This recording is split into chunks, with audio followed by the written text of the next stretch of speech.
Assalamualaikum warahmatullahi wabarakatuh. Selamat sore Bapak Ibu semuanya. Terima kasih atas kehadirannya dalam forum diseminasi. Bapak Ibu di sini sengaja saya undang sebagai peserta diseminasi modul 1.4 tentang budaya positif, di mana tugas ini sebetulnya adalah tugas aksi nyata dalam program guru penggerak, tapi di luar itu adalah memang ketika kita mengetahui suatu informasi akan lebih baik jika kita menyampaikannya, ya, menyampaikan suatu hal yang baik itu akan berakibat baik pula. Nah, di sini saya tidak ada maksud untuk menggurui, saya hanya menyampaikan apa yang telah saya pelajari dalam pendidikan guru penggerak. Terima kasih pada Bu Latifah, Pak Birin, Pak Nur, Bu Hanin, Pak Khalid, kemudian Pak Faiz atas kehadirannya. Untuk yang lain masih ditunggu ya. Kemudian boleh tidak mengaktifkan kamera karena memang mungkin kita ada aktivitas lain atau mungkin selain itu juga pengaruh sinyal. Kemudian nanti Bapak Ibu ketika ada pertanyaan silahkan ditulis dalam kolom chat ya. Baik, akan langsung saya mulai share screen untuk materi yang akan saya presentasikan.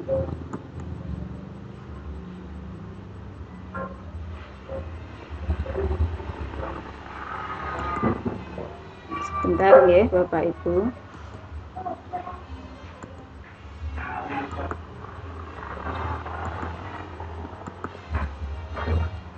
Baik, semoga di tempat Bapak Ibu juga sudah terlihat. Jika misal tidak terlihat, tolong ditulis di kolom chat ya.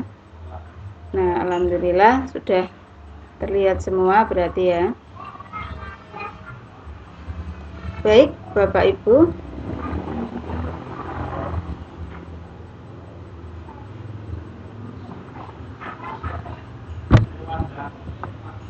Baik, Bapak Ibu, sebentar. Oh ya, ini dari Bu Faiz. Oh, maaf, dari Pak Faiz ya, sudah terlihat. Baik, akan saya mulai pada pembelajaran yang ini, yaitu tentang, di sini bukan 2.1 ya. Mohon maaf, di sini tertulis 2.1 karena memang ini adalah saya ambilkan dari modul yang diberikan untuk CGP dan PP. Ini kebetulan kemarin di-share oleh Pak Untat. Mohon maaf ya, sambil saya perbaiki. Kalau mungkin dulu di angkatan yang lama itu adalah di 2.1, tetapi di angkatan 5 ini adalah modul 1.4 tentang budaya positif. Yang pertama yang dipelajari adalah tentang disiplin positif dan nilai-nilai kebajikan universal.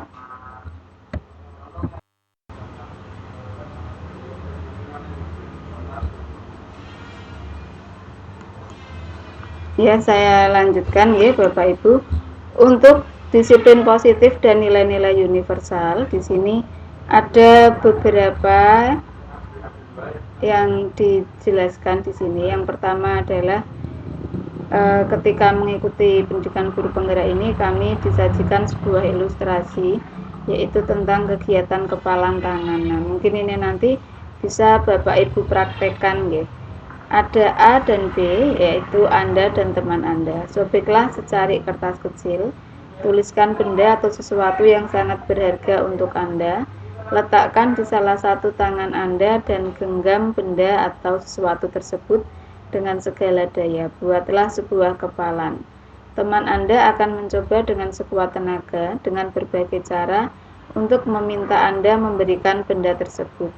B bisa membujuk, mengancam, menghardik, merayu, menyuap, apa saja agar dapat membuka kepalan tangan Anda. Apa yang terjadi? Nah, di sini Bapak Ibu membayangkan ketika Bapak Ibu bermain dengan teman Bapak Ibu, nggih. Entah teman atau mungkin rekan atau mungkin bisa pula dengan anak kita ya. Sekedar permainan kita menggenggam tangan kita, di mana di dalamnya kita menyimpan sesuatu yang amat sangat berharga untuk kita. Nah, kemudian akankah kita memberikan apa yang ada di tangan kita itu kepada rekan kita? Nah, kira-kira apa yang akan terjadi Bapak Ibu? Nah, mungkin di antara kita ada yang membuka genggaman tangan, mungkin ada yang tidak. Yang tidak mungkin berpendapat bahwa apa yang kita pegang itu harus betul-betul kita lindungi. Kemudian yang membuka mungkin berpendapat bahwa bisa jadi ketika dia berbagi atau berkolaborasi dengan orang lain, apa yang digenggam itu akan menjadi sesuatu yang lebih baik lagi. Kemudian dari permainan tadi kita sebenarnya belajar tentang teori kontrol atau ilusi kontrol, yaitu ilusi bahwa guru mengontrol murid, ilusi bahwa kritik dan membuat orang merasa bersalah dapat menguatkan karakter, ilusi bahwa semua penguatan positif, efektif dan bermanfaat, ilusi bahwa orang dewasa memiliki hak untuk memaksa. Nah, yang dimaksud ilusi itu berarti hanya ada di bayangan kita, nggih. Tetapi sesungguhnya itu tidak terjadi. Sehingga ketika kita sebagai guru, kita mengatakan kita bisa mengontrol murid, itu sebetulnya hanyalah ilusi kita. Itu hanya bayangan kita. Sebetulnya kita tidak dapat mengontrol murid. Yang dapat mengontrol murid adalah dirinya sendiri. Setiap manusia itu hanya dapat mengontrol dirinya sendiri, tidak dapat mengontrol orang lain. Sehingga ketika ilusi guru mengontrol murid itu hanya sebuah ilusi atau ya paradigma yang harus kita rubah. Kemudian tidak selamanya kritik itu akan membuat orang merasa bersalah dan dapat menguatkan karakter. Kemudian ini yang sering membuat kita merasa berbesar hati ya. Orang dewasa memiliki hak untuk memaksa, padahal sebetulnya tidak seperti itu. Perubahan paradigma stimulus respon atau teori kontrol. Siapa sesungguhnya yang memiliki kontrol? Nah, ini teori kontrol yang sesungguhnya. Stimulus respon, kita mencoba mengubah orang agar berpandangan sama dengan kita. Perilaku buruk dilihat sebagai suatu kesalahan. Orang lain bisa mengontrol saya bisa mengontrol orang lain. Pemaksaan ada pada saat bujukan gagal. Model berpikir menang atau kalah. Sedangkan pada teori kontrol, kita berusaha memahami pandangan orang lain tentang dunia. Semua perilaku memiliki tujuan. Hanya Anda yang bisa mengontrol diri Anda. Anda tidak bisa mengontrol orang lain. Kolaborasi dan konsensus menciptakan pilihan-pilihan baru. Model berpikir menang-menang. Nah, ini inti dari teori kontrol, yaitu kita berusaha memahami pemikiran orang lain, karena tidak semua orang memiliki pemikiran yang sama dengan kita. Kemudian ketika ada orang yang memiliki pemahaman berbeda, itu mungkin mereka mempunyai tujuan yang berbeda. Bukan berarti itu sesuatu yang salah, bukan sesuatu yang buruk, tapi bisa jadi ia memiliki tujuan yang berbeda. Kemudian kalau kita mempunyai paradigma bahwa orang lain bisa mengontrol saya, itu salah. Yang benar adalah hanya Anda yang bisa mengontrol diri Anda. Kemudian Anda tidak bisa mengontrol orang lain. Kita tidak bisa mengontrol orang lain. Nah, di sini diperlukan juga kolaborasi dan konsensus menciptakan pilihan-pilihan baru.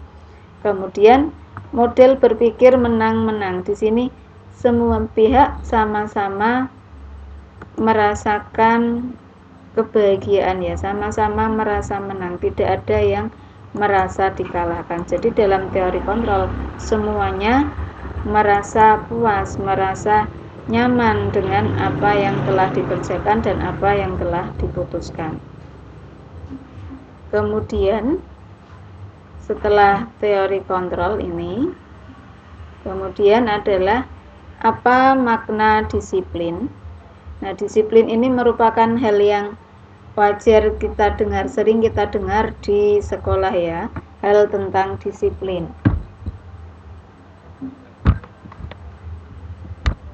Apakah disiplin itu? Kita sering menggembor-gemborkan ke siswa. Mengapa kamu tidak disiplin? Nah, sebenarnya apa itu disiplin?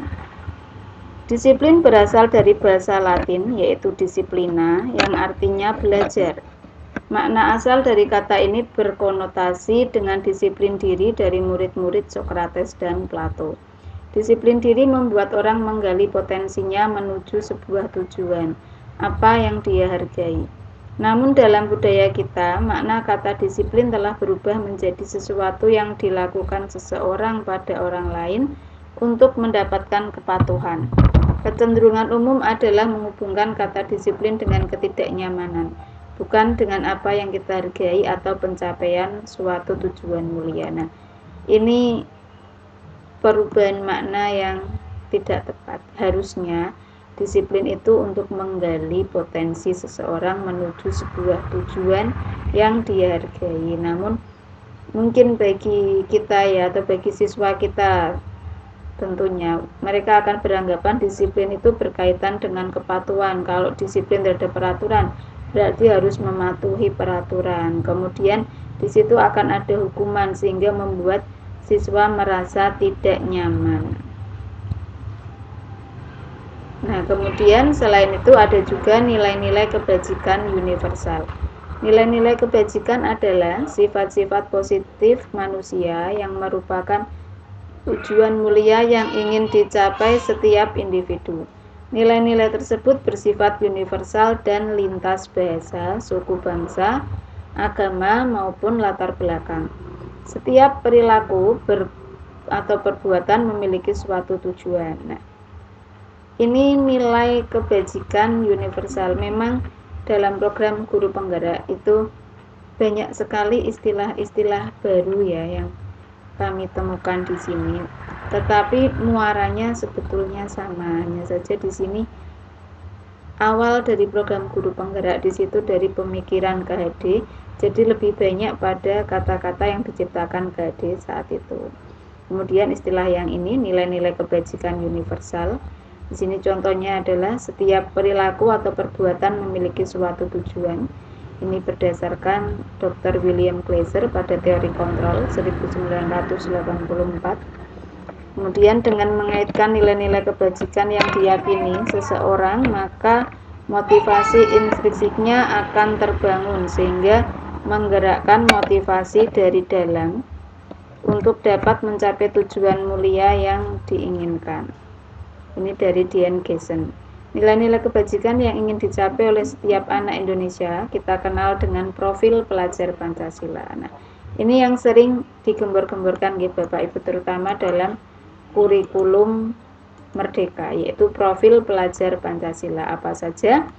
Ada beriman, bertakwa kepada Tuhan Yang Maha Esa dan berakhlak mulia, mandiri, bernalar kritis, berkebinekaan global, bergotong royong, dan kreatif. Tentunya profil pelajar Pancasila ini sudah menjadi hal yang biasa untuk kita ya, apalagi dalam kurikulum Merdeka ini ada yang namanya program penguatan profil pelajar Pancasila atau P5, di mana diwujudkan dalam proyek-proyek untuk siswa kelas 7 karena sementara diterapkan pada kelas 7.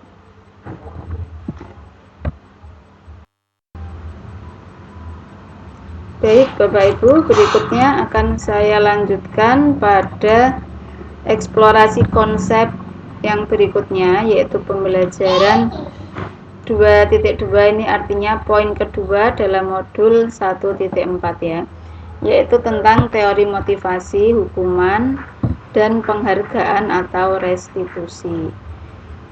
Untuk istilah eksplorasi konsep, memang kami dalam pendidikan guru penggerak itu mengikuti alur merdeka, yaitu mulai dari diri, eksplorasi konsep, kemudian ruang kolaborasi, demonstrasi kontekstual, koneksi antar materi, kemudian ada aksi nyata. Nah, itu inisialnya akan menjadi merdeka, itu yang dinamakan dengan alur merdeka. Nah, ini adalah bagian dari eksplorasi konsep di mana kami diminta untuk membangun konsep sendiri dari berbagai bacaan dan tindakan yang sudah disusun sedemikian rupa sehingga akan membantu kami dalam mengeksplorasi konsep. Nah, yang kedua yaitu tentang teori motivasi, hukuman, dan penghargaan restitusi. Ini istilah yang baru mungkin adalah restitusi. Nah, teori motivasi. Kalau tadi kita belajar teori kontrol, berikutnya kita belajar teori motivasi perilaku manusia. Oh ya, Bapak Ibu kalau ada pertanyaan bisa dituliskan di kolom chat ya. Teori motivasi perilaku manusia yang pertama yaitu untuk menghindari ketidaknyamanan atau hukuman, apa yang akan terjadi apabila saya tidak melakukannya. Nah, maksud teori motivasi di sini berarti apa yang menjadi motivasi kita dalam melakukan sesuatu. Satu, ada yang termotivasi karena untuk menghindari ketidaknyamanan atau hukuman. Itu dinamakan motivasi eksternal. Yang kedua, untuk mendapatkan imbalan dari orang lain atau institusi. Itu juga motivasi eksternal karena berasal dari luar. Apa yang akan saya dapatkan apabila saya melakukannya? Yang ketiga, untuk menghargai diri sendiri. Saya akan menjadi orang yang seperti apa apabila saya melakukannya. Motivasi internal ini yang bersifat tujuan disiplin positif. Nah, poin ketiga ini yang akan kita usahakan untuk terwujud pada diri anak-anak kita dan juga diri kita ya, yaitu termotivasi untuk melakukan hal-hal positif bukan karena takut dihukum atau karena mendapat pujian atau imbalan, melainkan sebagai penghargaan terhadap diri sendiri. Nah, ini ada sedikit kata-kata dari Bapak kita, Bapak Ki Hajar Dewantara. Merdeka, menurut Ki Hajar Dewantara, merdeka itu artinya tidak hanya terlepas dari perintah, akan tetapi juga cakap buat memerintah diri sendiri. Ki Hajar Dewantara, pemikiran konsepsi keteladanan sikap merdeka, cetakan kelima pada tahun 2013 halaman 469. Merdeka itu artinya tidak hanya terlepas dari perintah, akan tetapi juga cakap buat memerintah diri sendiri. Kata memerintah diri sendiri ini artinya timbul motivasi intrinsik dari dalam diri ya. Nah, kemudian apa itu restitusi? Restitusi adalah proses menciptakan kondisi bagi murid untuk memperbaiki kesalahan mereka, sehingga mereka bisa kembali pada kelompok mereka dengan karakter yang lebih kuat. Restitusi juga merupakan proses kolaboratif yang mengajarkan murid untuk mencari solusi untuk masalah mereka dan membantu murid berpikir tentang orang seperti apa yang mereka ingin menjadi atau tujuan mulia dan bagaimana mereka harus memperlakukan orang lain. Ini menurut Gosen ya di tahun 2004. Nah, ini adalah restitusi. Restitusi adalah proses menciptakan kondisi bagi murid untuk memperbaiki kesalahan mereka. Nah, di sini bukan memberikan hukuman, tapi restitusi di sini adalah kondisi untuk memperbaiki kesalahan dengan menjadi karakter yang lebih kuat ketika mereka kembali ke kelompoknya. Kemudian apa saja ciri-ciri restitusi? Yang pertama, bukan untuk menebus kesalahan, namun untuk belajar dari kesalahan. Yang kedua, memperbaiki hubungan, tawaran bukan paksaan. Yang ketiga, yang keempat, restitusi menuntun untuk melihat ke dalam diri. Yang kelima, restitusi mencari kebutuhan dasar yang mendasari tindakan. Yang keenam, restitusi diri adalah cara yang paling baik. 7. Restitusi fokus pada karakter bukan tindakan. Yang kedelapan, restitusi fokus pada solusi. Yang kesembilan, restitusi mengembalikan murid yang berbuat salah pada kelompoknya. Restitusi bukan menghakimi ya intinya di sini. Ini untuk menuntun untuk melihat ke dalam diri sendiri. Kemudian yang berikutnya adalah tentang keyakinan kelas. Berikutnya adalah tentang keyakinan kelas. Oh ya, ada chat yang masuk ya. Dari Bapak Khalid. Ini ada bagaimanakah contoh pelaksanaan restitusi ya. Nanti setelah ini akan saya putarkan videonya. Kemudian dari Bu Hanin, dalam teori-teori yang tertera dalam materi review, materi yang sekiranya dianggap paling sesuai dalam pelaksanaan pembelajaran di kelas, sebaiknya kita menggunakan materi apa? Terima kasih ya. Nanti setelah presentasinya selesai akan saya bahas satu persatu nggih Bapak Ibu. Baik, akan saya lanjutkan untuk materi yang keyakinan kelas. Untuk keyakinan kelas ini mungkin hal baru ya bagi kita. Ada istilah baru lagi yaitu keyakinan kelas. Pertama, kata-katanya. Mengapa tidak peraturan saja? Mengapa harus keyakinan kelas? Kadang kita kalau di sekolah kan kata-kata yang ada itu tata tertib atau peraturan. Nah, di sini kata-katanya dirubah menjadi keyakinan kelas. Mengapa? Mengapa kita memiliki peraturan harus menggunakan helm bila mengendarai kendaraan roda 2? Mengapa kita memiliki peraturan 3M? Menggunakan masker, mencuci tangan, dan menjaga jarak 1,5 meter. Mengapa kita memiliki peraturan harus datang tepat waktu pada saat mengikuti pelatihan? Untuk mendukung motivasi intrinsik, kembali ke nilai-nilai atau keyakinan-keyakinan lebih menggerakkan seseorang dibandingkan mengikuti serangkaian peraturan-peraturan. Nah, di sini ada ini termasuk kalimat pemantik ya, termasuk pertanyaan pemantik. Mengapa kita memiliki peraturan harus menggunakan helm bila mengendarai kendaraan roda 2? Tentunya kan untuk keselamatan kita. Kemudian mengapa kita memiliki peraturan 3M? Juga sama untuk keselamatan. Mengapa kita memiliki peraturan harus datang tepat waktu pada saat mengikuti pelatihan? Apakah karena takut dihukum oleh instruktur? Tentunya tidak nih Bapak Ibu. Tentunya di sini karena kalau kita terlambat, otomatis kita akan ketinggalan materi pelatihan itu. Dan selain itu adalah wujud penghargaan terhadap diri kita sendiri. Nah, berikutnya tentang budaya positif. Peraturan kelas tadi lingkupnya yang lebih luas adalah keyakinan kelas. Jadi dalam keyakinan kelas itu ada peraturan kelas, kemudian itu akan membentuk lingkungan positif. Dari lingkungan positif yang terbentuk akan menjadi budaya positif. Nah, ini yang akan diterapkan di kelas. Budaya itu artinya sudah melekat pada jiwa kita, sudah menjadi hal yang biasa. Maka selain telah terbentuk lingkungan yang positif, akan terbentuk budaya yang positif juga sebagai bagian dari motivasi intrinsik yang ada pada diri kita.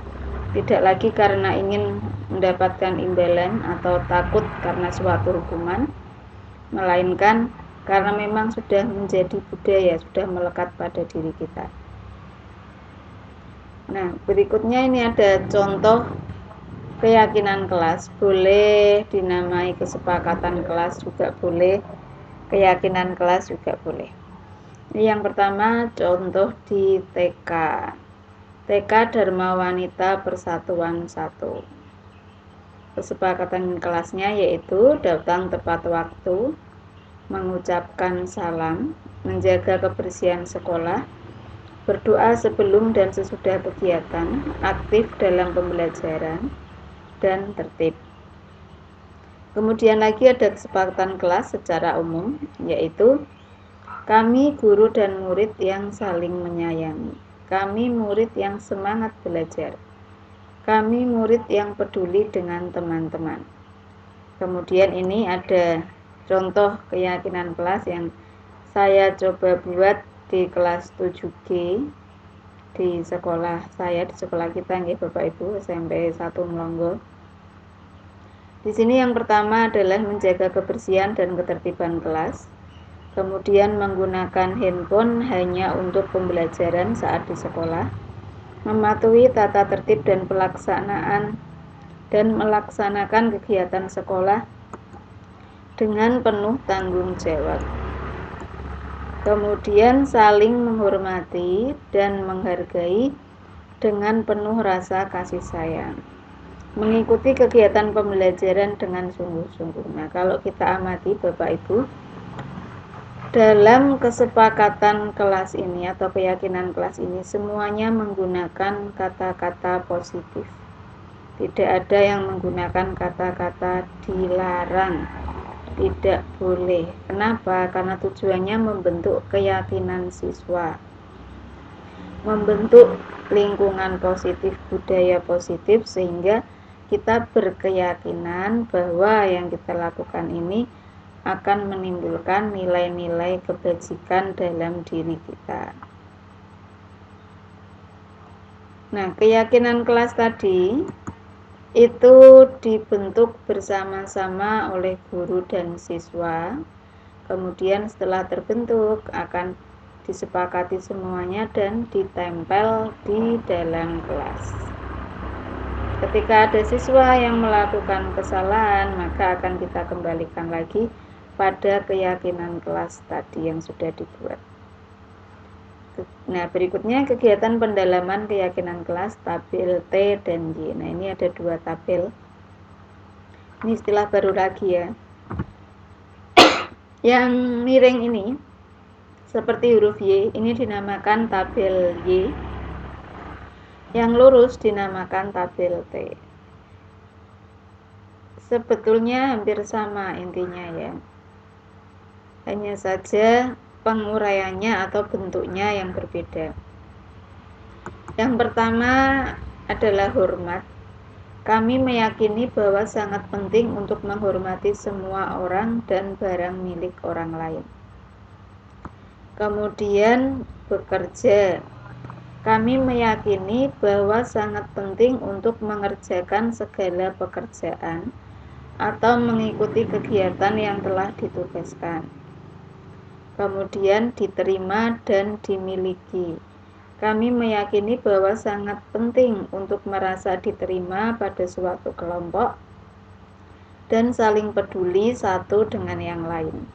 Nah, kalau digambarkan dalam tabel Y, hormat atau menghormati itu bisa terdengar, bisa terlihat, bisa berperilaku. Terdengar itu artinya dari perkataan sehingga kita mendengar. Terlihat itu dari perbuatan, berperilaku dari sikap yang ditunjukkan. Misal yang terdengar ketika ada Bapak Ibu guru, kemudian siswanya mengucapkan salam, selamat pagi Pak, selamat pagi Bu, assalamualaikum, itu suatu perkataan yang kita dengar sebagai wujud rasa hormat siswa terhadap gurunya. Kemudian terlihat itu dari kebiasaan yang siswa lakukan. Misalnya dengan menundukkan kepala atau dengan berjabat tangan, salim kepada Bapak Ibu gurunya.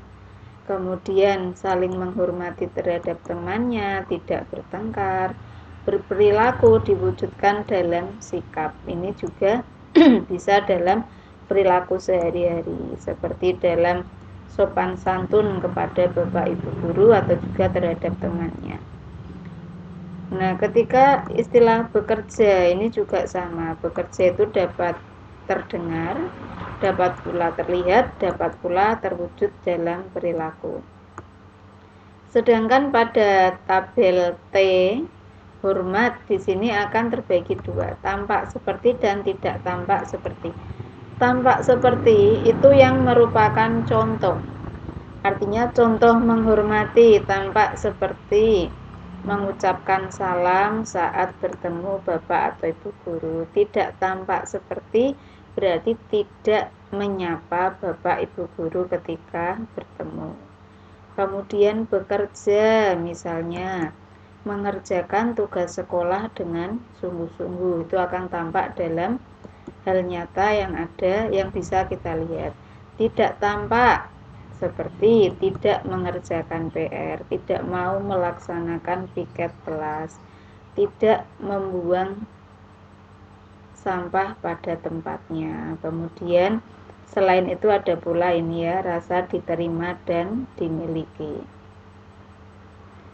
Berikutnya ini adalah perbedaan peraturan dan keyakinan kelas. Ini berkaitan dengan kalimat yang tadi. Mengapa tidak menggunakan kata peraturan? Mengapa menggunakan kata keyakinan kelas? Contoh peraturan itu ada pada perkataan selalu kembalikan buku ke tempatnya. Pada keyakinan kelas yang tertulis adalah tanggung jawab. Peraturan tertulis dilarang mengganggu orang lain. Pada keyakinan kelas tertulis menghormati orang lain. Pada peraturan hadir di sekolah 15 menit sebelum pembelajaran dimulai. Pada keyakinan kelas tertulis menghormati orang lain, berkomitmen. Pada peraturan dilarang melakukan kekerasan. Pada keyakinan kelas keselamatan, menghormati orang lain. Kemudian pada peraturan dilarang menggunakan narkoba. Pada keyakinan kelas kesehatan. Pada peraturan bergantian atau menunggu giliran. Pada keyakinan kelas menghormati orang lain, bersabar. Kemudian peraturannya gunakan masker. Keyakinan kelasnya adalah kesehatan, keselamatan. Kemudian ada peraturan jangan berlari di kelas atau koridor. Pada keyakinan kelas kita tuliskan keselamatan atau keamanan. Nah, di sini seperti yang tadi saya jelaskan nih Bapak Ibu, bahwa pada peraturan itu seringnya berbentuk perintah atau larangan. Dilarang melakukan kekerasan, gunakan masker. Tetapi pada keyakinan kelas itu bertujuan untuk membentuk motivasi dari diri sendiri. Misalnya bertanggung jawab, menghormati orang lain, menjaga keselamatan diri. Nah, jadi tujuannya untuk mewujudkan suatu keyakinan pada diri setiap individu, bukan menimbulkan ketakutan karena adanya hukuman atau mungkin sanksi dari suatu pelanggaran. Nah, ini perubahan yang ada pada modul 1.4. Ini tidak perlu saya sampaikan, nggih.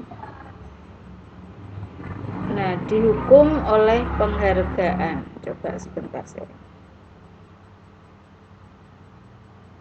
Ini adalah tambahan yang ada di modul 1.4, yaitu pengaruh jangka pendek dan jangka panjang. Ini kaitannya pemberian penghargaan. Penghargaan ada kalanya memang diperlukan ya sebagai motivasi agar tertarik, tapi tidak selamanya itu bagus. Ada kalanya penghargaan itu justru menghukum, mengurangi ketepatan, menjadi tidak efektif, merusak hubungan, menurunkan kualitas, mematikan kreativitas, dan mengurangi motivasi intrinsik karena tidak tumbuh motivasi dalam dirinya, melainkan keinginan untuk mendapatkan penghargaan. Nah, ini wujudnya dihukum oleh penghargaan.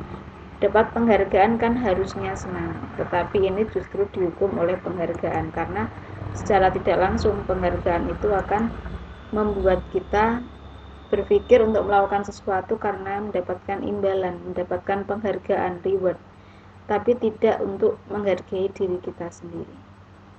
Nah, penghargaan akan menurunkan kualitas, mematikan kreativitas, dan mengurangi motivasi intrinsik. Sebagai contoh, misal Bapak Ibu guru ke sekolah, kemudian di sekolah ada program pemberian reward bagi guru yang tidak pernah terlambat. Kemudian Bapak Ibu guru berlomba-lomba untuk tidak terlambatnya. Itu akan mengurangi motivasi intrinsik. Padahal sebetulnya kita datang ke sekolah mengapa tidak terlambat itu untuk penghargaan pada diri kita ya. Dan juga sebagai balasan kita ke siswa, karena kita mempunyai kewajiban terhadap siswa, bukan untuk mendapatkan reward dari kepala sekolah.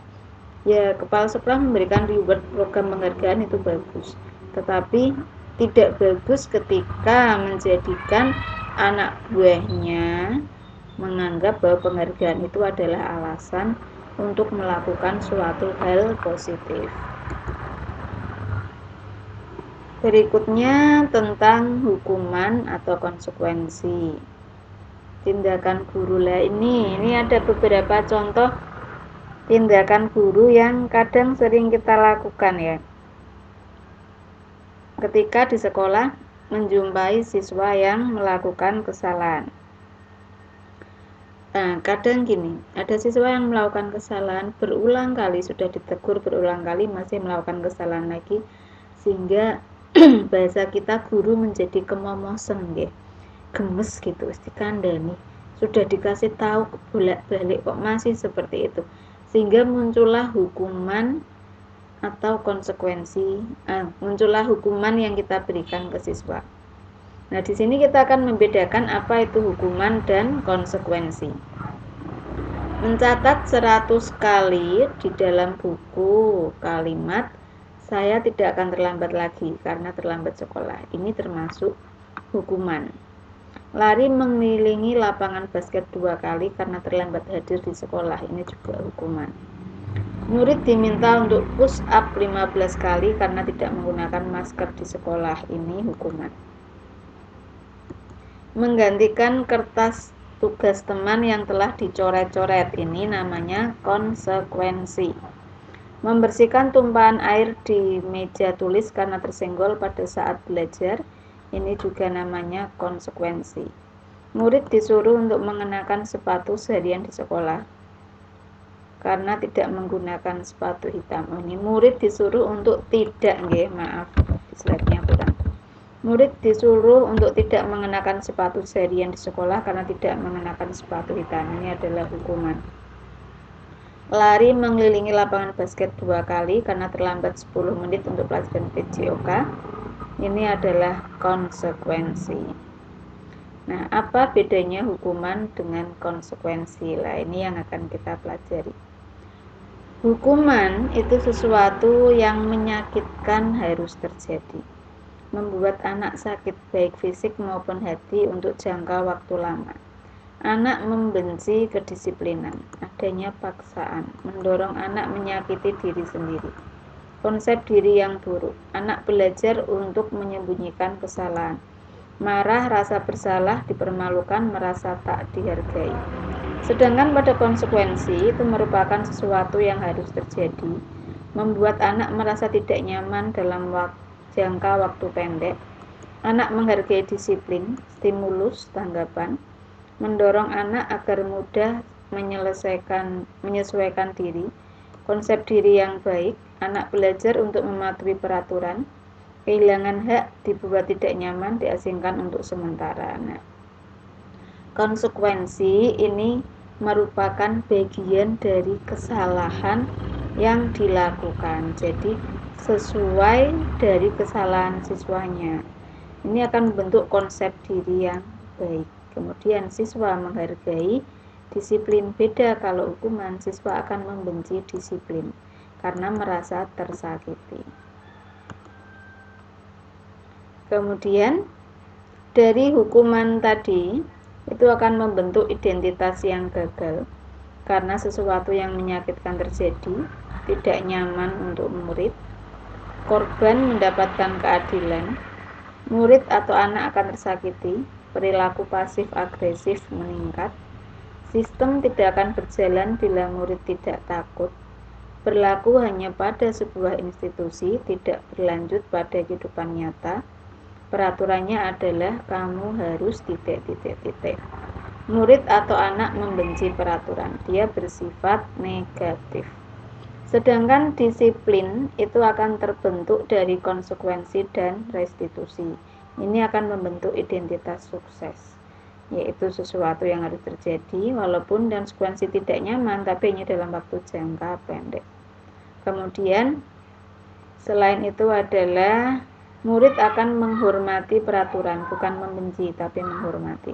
Konsekuensi cenderung bersikap netral. Jadi kita memberikan, ya istilahnya kalau bahasa kita hukuman, tapi masih sewajarnya. Tapi kalau di luar kewajaran itu namanya hukuman. Kalau konsekuensi itu lebih sesuai pada kesalahan siswa. Nah, kemudian ada istilah yang baru tadi, restitusi. Restitusi merupakan pilihan. Nah, tujuannya menguatkan murid dalam jangka waktu panjang. Korban mendapatkan ganti, murid mendapatkan penguatan, masalah terpecahkan, murid belajar bertanggung jawab, fokus pada pemecahan masalah dalam jangka waktu panjang. Apa yang kamu yakini? Ini adalah pertanyaan atau cara kita mengingatkan siswa. Apa yang bisa kamu lakukan untuk memperbaiki masalah ini? Murid atau anak menghormati dirinya dan orang lain. Kemudian berikutnya adalah tentang kebutuhan dasar manusia dan dunia berkualitas. Ya, kita lanjut ya Bapak Ibu.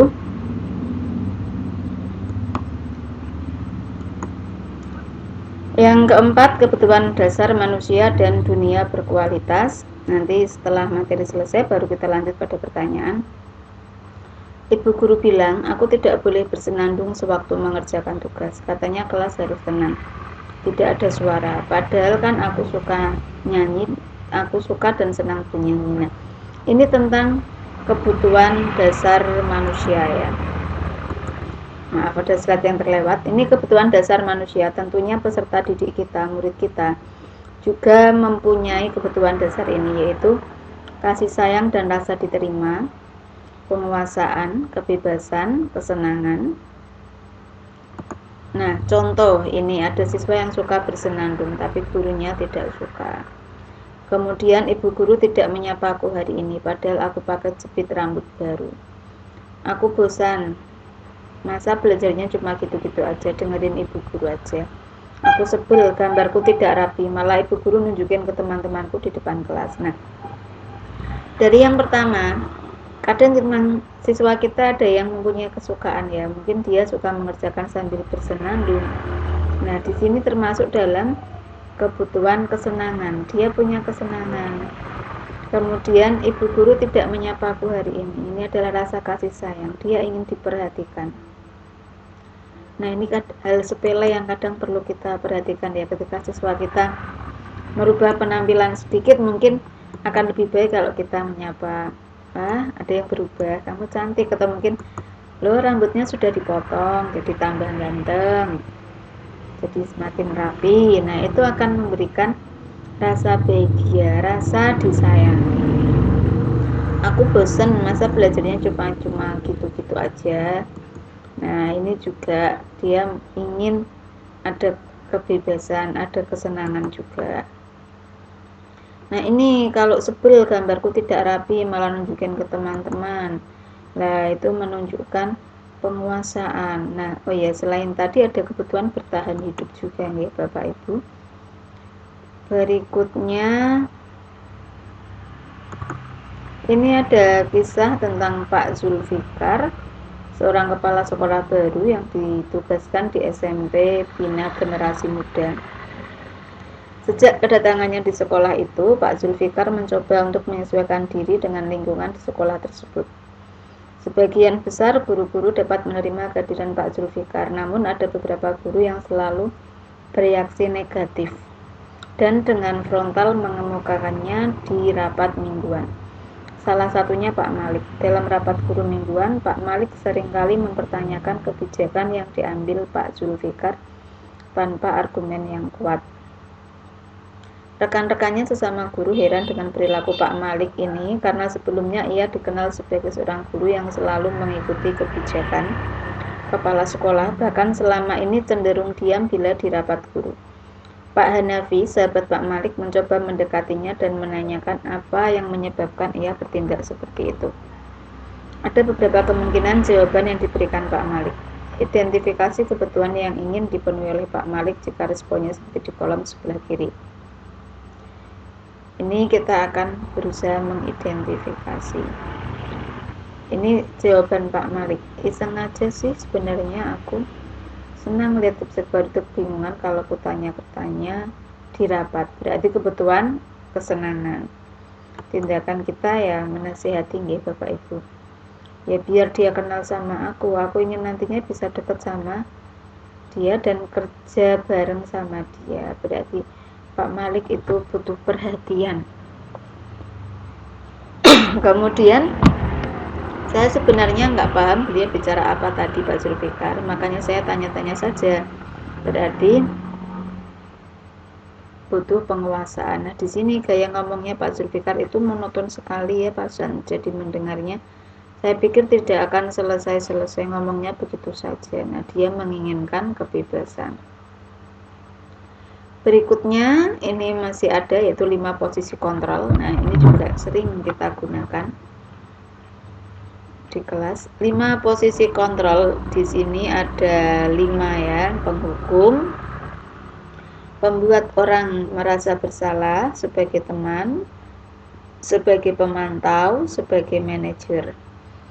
Nah, ketika kita menjadi penghukum atau pembuat orang merasa bersalah, itu akan membentuk identitas gagal karena membentuk kontrol dari luar. Sedangkan ketika kita memposisikan diri sebagai teman atau pemantau, itu akan membentuk identitas berhasil atau sukses. Kita mengontrol tapi dari luar. Kemudian ketika kita menjadi manajer, maka akan memberikan identitas sukses. Nah, di sini yang lebih baik itu adalah sebagai manajer karena akan membentuk menghargai diri sendiri. Yang bawah ini berdasarkan teori motivasi tadi. Kalau penghukum dan membuat orang merasa bersalah, nanti akan cenderung membuat siswa menghindari hukuman. Kemudian kalau sebagai teman atau pemantau, ini mengharapkan imbalan atau ketergantungan pada orang lain. Kalau manajer lebih pada membentuk siswa menghargai diri sendiri. Nah, contohnya penghukum itu adalah guru berbuat menghardik, menunjuk-nunjuk anak, menyindir. Kalau kamu tidak melakukannya, awas ya, rasakan. Memberontak, menyalahkan orang lain. Kemudian muridnya akan mengulangi kesalahan. Kalau membuat orang merasa bersalah, itu akan mengatakan seharusnya ibu kecewa dengan kamu. Kamu seharusnya sudah tahu, ibu stres, ibu lelah sekali, ibu bosan lalu menasihati kamu. Nanti murid akan berkata maafkan saya, kemudian merasa rendah diri. Kemudian teman, di sini kalau teman, guru akan memposisikan dirinya sebagai teman untuk siswa, yaitu membuatkan alasan-alasan untuk muridnya. Ayolah lakukan demi ibu, masa kamu tidak mau? Tapi akan memberikan ketergantungan pada siswa. Murid meletakkan gurunya sebagai orang yang sangat penting di dunia berkualitas. Saya pikir Bapak Ibu teman saya, ternyata begitu. Nah, ini membentuk siswa tidak mandiri atau tergantung. Kalau pemantau menghitung dan mengukur apa peraturannya, menyesuaikan diri bila diawasi. Nah, di sini ada sanksi ya kalau pada pemantau. Nah, pada manajer, guru akan mengajukan pertanyaan-pertanyaan.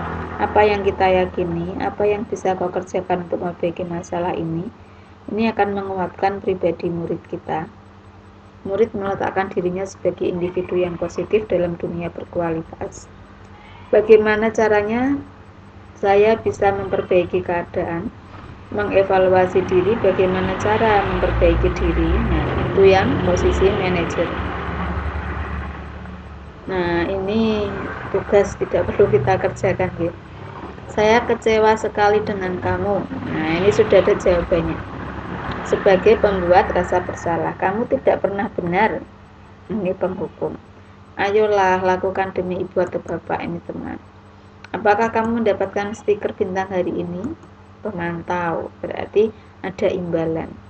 Bagaimana kamu bisa menyelesaikan masalah ini? Nah, manajer. Kamu selalu yang paling terakhir. Nah, kata-kata selalu tidak pernah itu kan mematikan ya, maka itu dinamakan penghukum.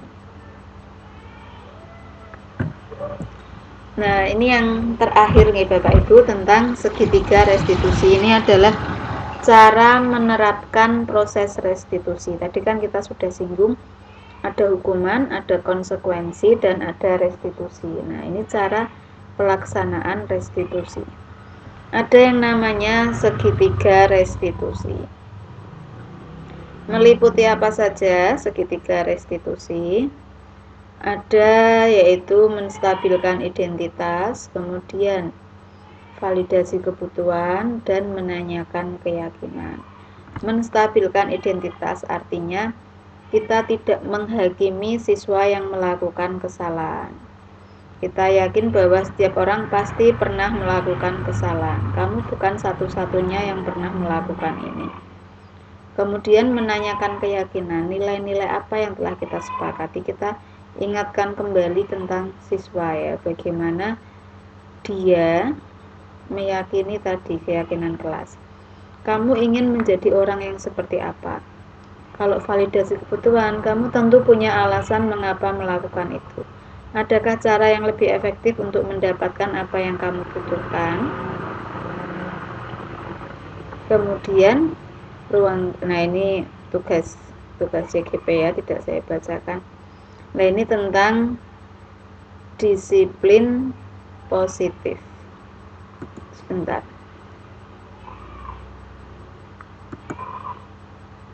Nah, kolaborasi ini tidak ya. Disiplin positif, teori kontrol atau teori pilihan, Dr. William Glasser. Disiplin positif itu Anda tidak bisa mengontrol orang lain. Hanya Anda yang bisa mengontrol diri Anda. Ini menimbulkan makna disiplin, belajar kontrol diri dengan menggali potensi kita agar tercapai tujuan mulia, yaitu sesuatu menjadi seseorang yang kita inginkan berdasarkan nilai-nilai yang kita hargai. Kemudian semua perilaku memiliki tujuan, tadi sudah ada. Itu akan melahirkan teori motivasi, yaitu menghindari hukuman, mendapatkan imbalan, menghargai diri sendiri. Nah, ini menumbuhkan nilai-nilai kebajikan universal yang tertuang dalam keyakinan kelas. Ini tadi model berpikir menang-menang, kolaborasi itu menimbulkan 5 posisi kontrol: penghukum, pembuat rasa bersalah, teman, pemantau, manajer. Nah, ini akan membuat kita melakukan tindakan segitiga restitusi, yaitu menstabilkan identitas, validasi kebutuhan, menanyakan keyakinan. Realitas atau kebutuhan kita berbeda. Kita berusaha memahami pandangan orang lain tentang dunia. Setiap orang memiliki gambaran berbeda. 5 kebutuhan dasar manusia, yaitu penguasaan, kasih sayang dan rasa diterima, kesenangan, kebebasan, dan bertahan hidup. Saya tambahkan ya Bapak Ibu.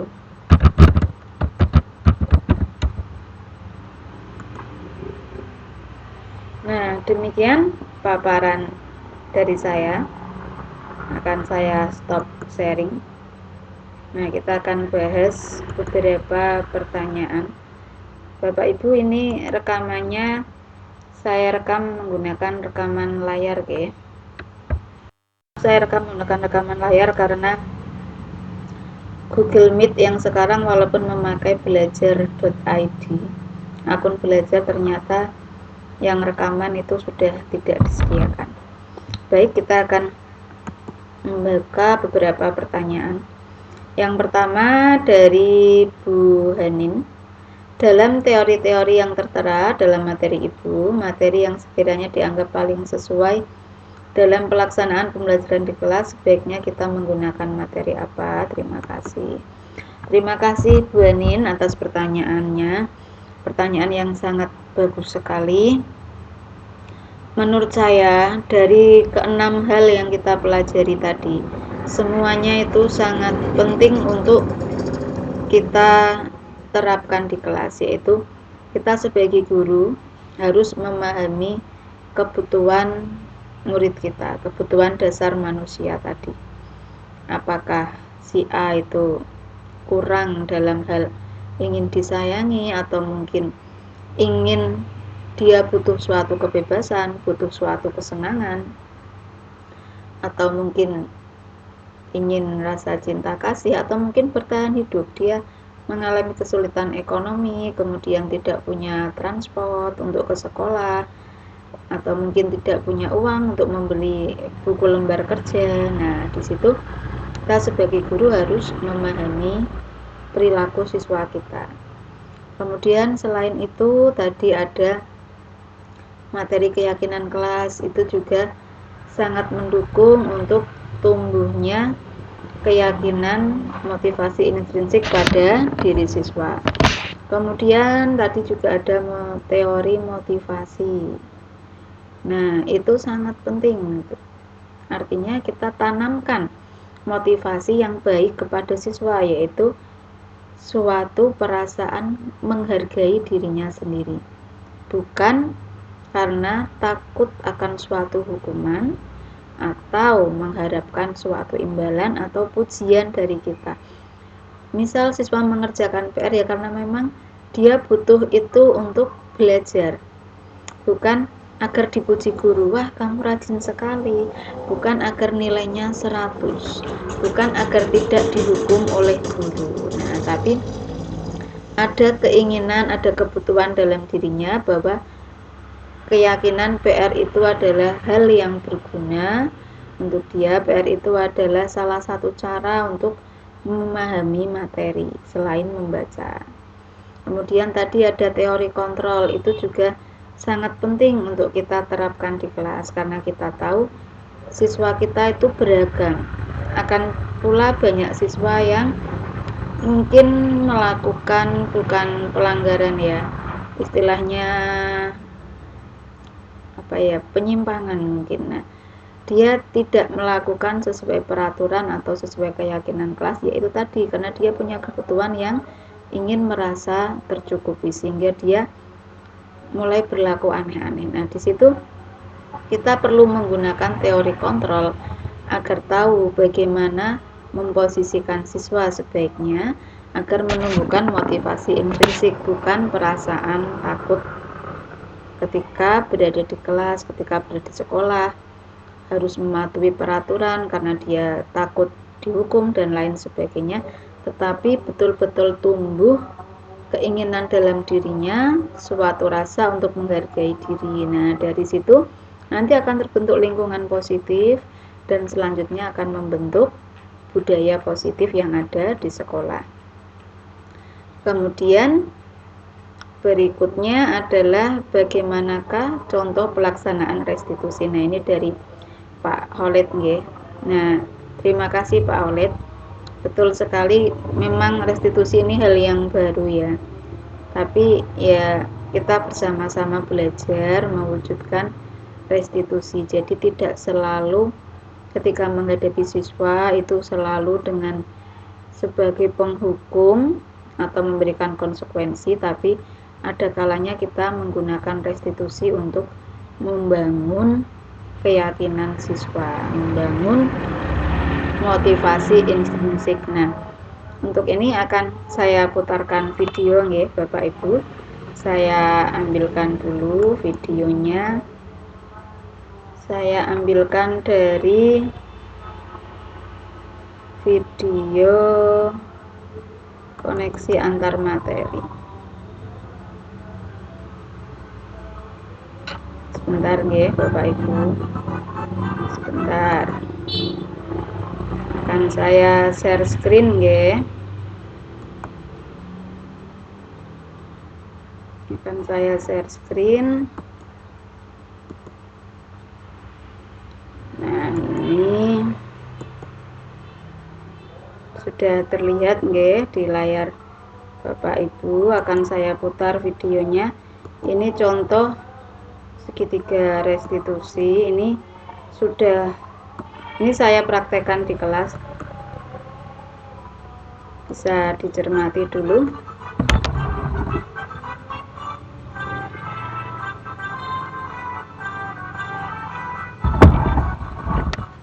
Pada modul 1.1 kita mempelajari filosofi Ki Hajar Dewantara.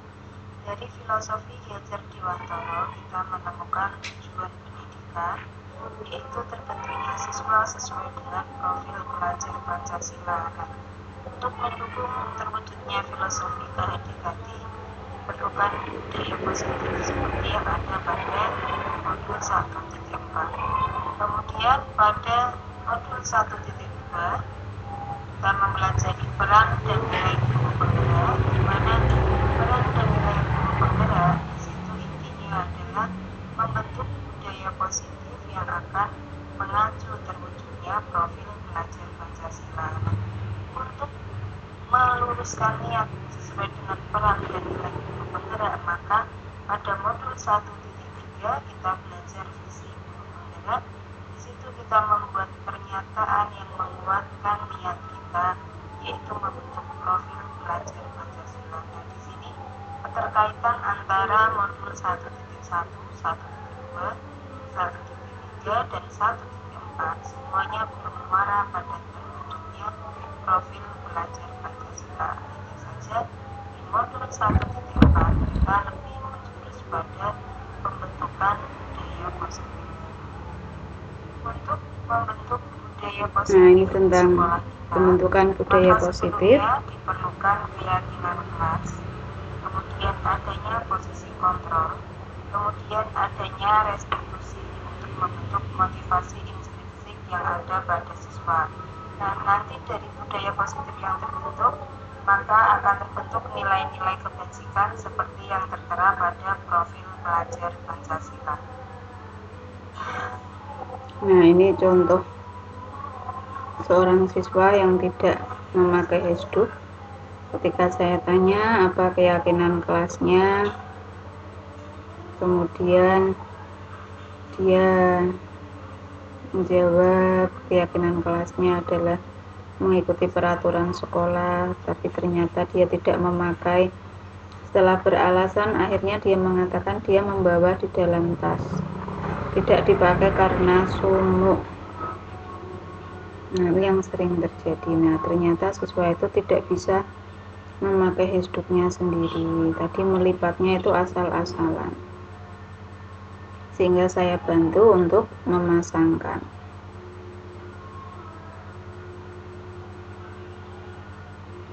Nah, ini juga cara memakai baju ya. Di antara siswa kita kadang memakai bajunya terlalu dinaikkan ke atas ya. Perasaan saya ketika ada siswa yang melakukan pelanggaran, perasaan jengkel itu pasti ada. Nah, ini yang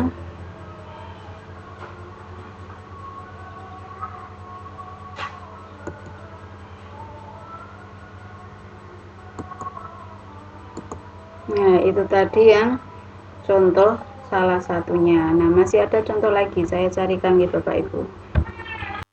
Kan contoh lagi tentang restitusi ya. Masih di sini demonstrasi kontekstual. Ini contoh yang di dalam kelas.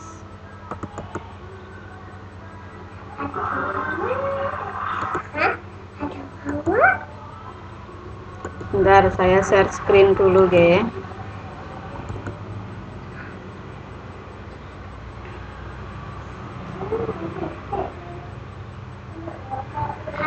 Bentar, sedikit lama ya Bapak Ibu,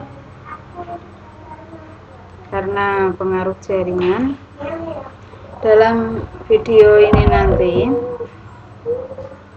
itu ada siswa yang melakukan kesalahan sederhana. Sebenarnya waktu doa dia tidak serius.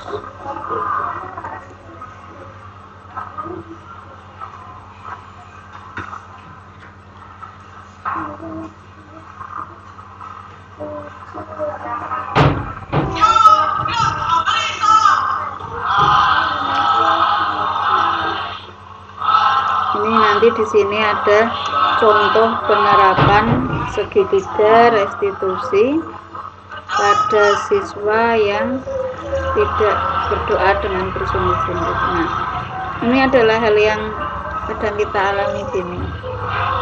Kita berdoa berusaha khusyuk, tapi ada siswa kita yang justru terdengar cekikian. Nah, itu malah mengganggu kehusyukan kita.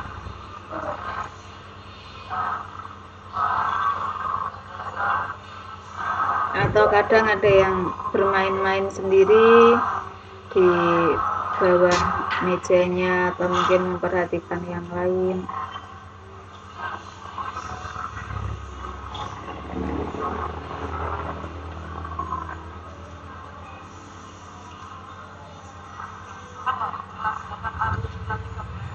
Ini aktivitas biasa ya, kita menanyakan kehadiran siswa karena memang di sekolah kita kan selalu laporan dulu siswanya.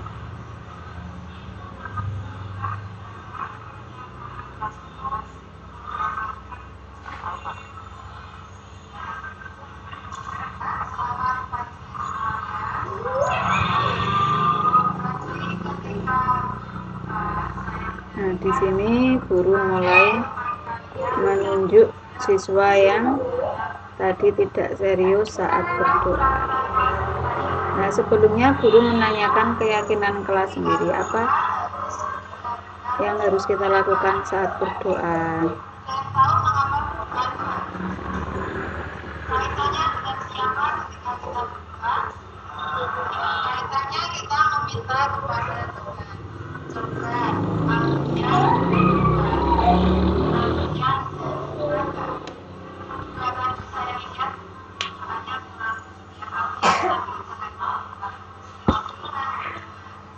Nah, ini ada dua siswa. Guru tidak mengatakan dia salah ya, atau guru tidak menghukumnya, tapi konsekuensinya ketika dia berdoanya tidak sungguh-sungguh, berarti doanya harus diulangi lagi.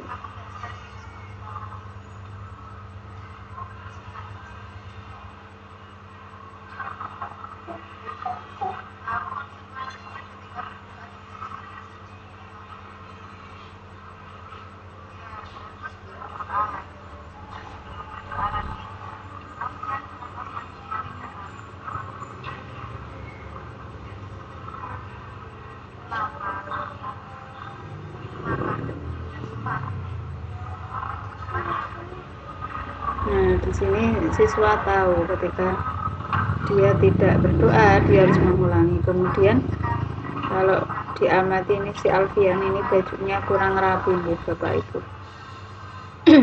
Kita tidak langsung menyalahkannya. Ya bukan menyalahkan, tapi menanyai dulu mengapa seperti itu. Kemudian nanti penyelesaiannya bagaimana.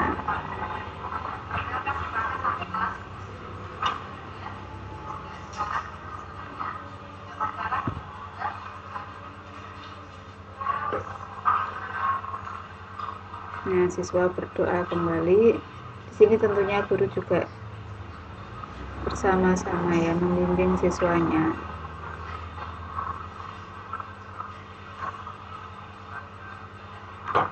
Nah, yang sebetulnya ada kelemahannya ya ketika kita melihat proses ini.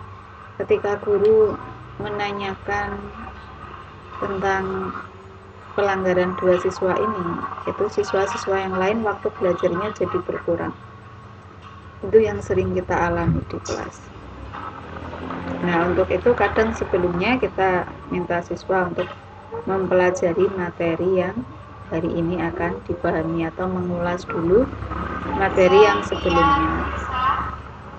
Nah, segitiga restitusi itu tadi contohnya lah, selain pada siswa yang melakukan pelanggaran pada pembelajaran itu juga bisa kita terapkan. Nah, di sini kalau matematika itu kadang siswa tidak membawa penggaris, padahal kita tahu kalau babnya itu melukis atau menggambar bangun datar atau garis, tentunya harus menggunakan garis. Kalau tidak ya nanti tidak akan terbentuk gambar yang rapi, tidak akan terbentuk bangun datar yang rapi, melainkan kurva, garis lengkung.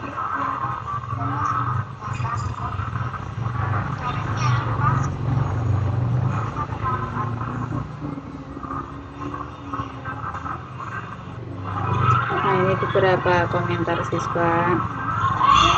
Dia tidak akan mengulangi. Ini komentar Elvian.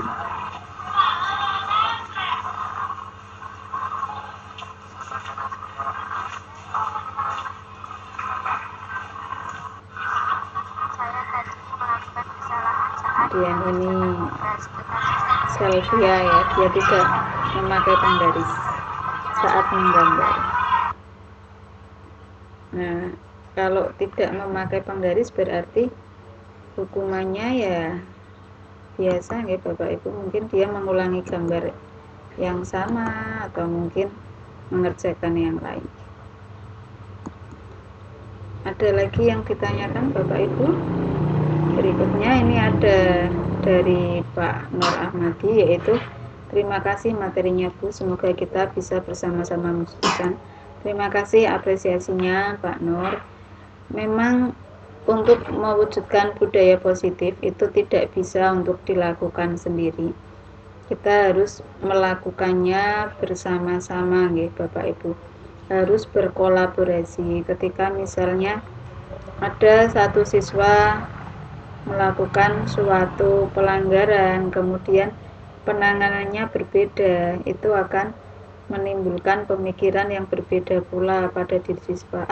Sama bapak ini seperti ini, sama bu itu seperti ini, dia akan timbul perlakuan berbeda antara guru si A dan si B. Nah, kalau ada kolaborasi yang baik, maka akan terbentuk suatu kesatuan sikap, kesatuan kesepakatan ya kita dalam menangani siswa-siswa yang bermasalah. Kemudian menutup presentasi ini, saya putarkan video kembali nggih Bapak Ibu. Ini video tentang aksi nyata yang akan saya praktekkan di sekolah kita. Sebentar saya cari dulu.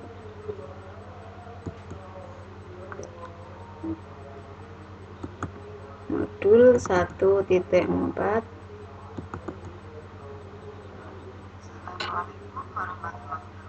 Nah, ini tentang aksi nyata.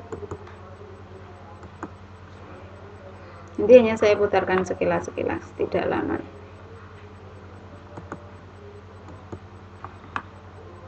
Karena sudah mau maghrib nggih Bapak Ibu. Nah, ini aksi nyatanya. Aksi nyata ini adalah tahapan terakhir dalam alur merdeka. Yang terakhir itu aksi nyata. Ini jadi sebelumnya itu membuat rancangan untuk aksi nyata, yaitu di sini latar belakang saya adalah banyaknya siswa yang tidak tertib. Nah, kemudian baik dalam berseragam ataupun kegiatan sekolah. Kemudian tujuannya menumbuhkan disiplin positif. Nah, tolak ukurnya siswa berseragam dengan baik dan sopan, aktif dalam program sekolah. Nah, ini dibutuhkan dukungan yaitu kerjasama guru dalam membimbing siswa sholat duhur berjamaah. Kenapa saya ambil sholat? Karena dalam sholat akan membentuk karakter siswa. Nah, ini tentang keyakinan kelas yang sudah saya buat di kelas 7G. Tadi sudah nggih Bapak Ibu. Kita kembali ke sini dulu.